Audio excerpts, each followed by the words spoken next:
mga igsoon karong adlaw Nobyembre 1 sa tuig 2025. Adlaw sa mga santos ug ugma adlaw sa mga kalag. O ato usang paminawon ang mga pahimangno sa atong pari nga Katoliko.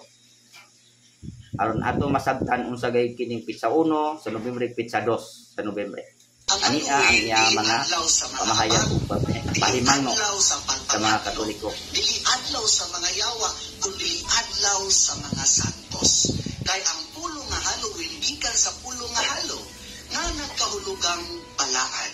Sa ato pa ang Halloween mahitungod sa mga santos ug ang ilang pagkabalaan nga mao ang ato ang giya aron magpuyo usab kita sa pagkabalaan. Mao nga ayaw mo pagsul-o og mga pansatanas nga mga sinina, mag-make up og mga kahadlukan, kahinumdumi nga kita mga anak sa Ginoo ug dili mga anak ni Satanas. Kay kung magsul-ob ka og mga pansatanas nga mga piste ug ang imong itsura sungayan, matignaw, makahadlok, nagpasakot ka na nga anak di ay mo ni Satanas.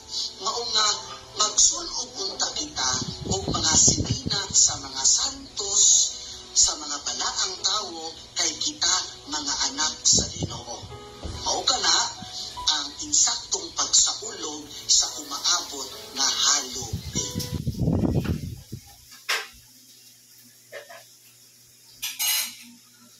Ug human nato madungog ang iyang mga pahimangno ug pahinumdom natong mga Katoliko, manginaot ko nga unta kining ato kining masud sa tong pangunahuna, no? Ato kining malikayan nga sa matag tuig sa adlaw nga Halloween party, pagsulod ka og mga kining kapa nga itom nya magbutang tag ka ng turban nga may sungay gasiga-siga, yung uban magmaskara, lain-lain mga dagway nga murag mga ungo. Dili na himuon nga pista sa demonyo. Kay kining mga adlaw pitsa 1 Nobyembre, pitsa 2 pista kini sa mga santos o sa mga kalag pagkapitsa 2. Nga kini paghandom o pagpasalamat sa mga santos pitsa 1 tungod sa ilang pagka mapaubsanon, pagsunod sa kabubuton sa Dios, sila nahimong santos nakadawat sa ganti sa purong-purong sa kaluwasan. Pagka 2 mausab kini nga pag-ampo sa mga kalag sa nangamatay, labi natong nagpurgatorio. Ug akong basahon sa Sirach City 33 nagkanayon dinhi, Sirach Kapitulo 7, versikulo 33. Ningon sa pangbangihatagon sa tanan nga buhi, ayaw ikalimti ang paghandom sa mga minatay. Pagpasubo kanila nga nawad-an o ginigugma o pagbangutan uban kanila. Sa panahon diay sa kalag-kalag, kining atong giluto nga masudan, uban pang klaseng sudan, dili diay andam para sa patay. Ay uban nga magluto andam sa para sa patay. Butang sa lamitat sa altar, butangan og kandila, manawag sa mga parente, mga ginikanan nga matay, mga apuhan, magbutag mga ilimnon, sigarilyo, uban pa kay kusog miinom si tatay, kusog manusto si nanay, kana dili kana buhat sa simbahang Katoliko, kana gipanudlo sa Katoliko.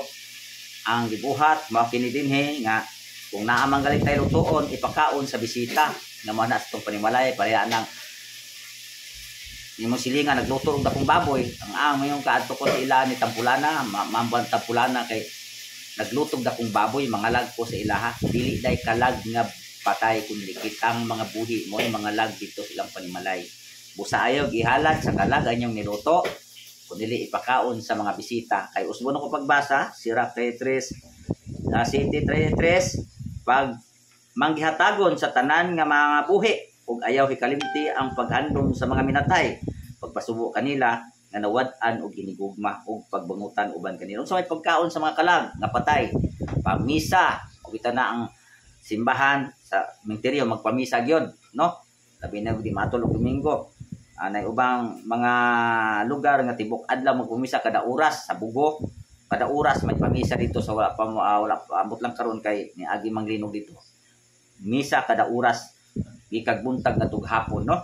Unya mo ni siya pamisa sa mga kalag kay gikinhanglan ang pamisa gayud sa mga kalag.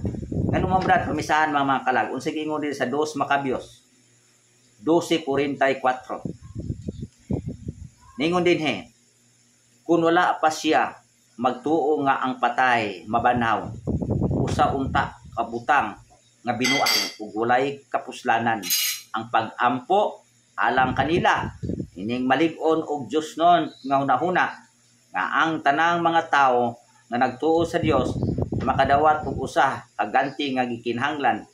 Si Judas nangandam alang sa usa ka halad alang sa sala aron makalingkawas sa ilang mga sala.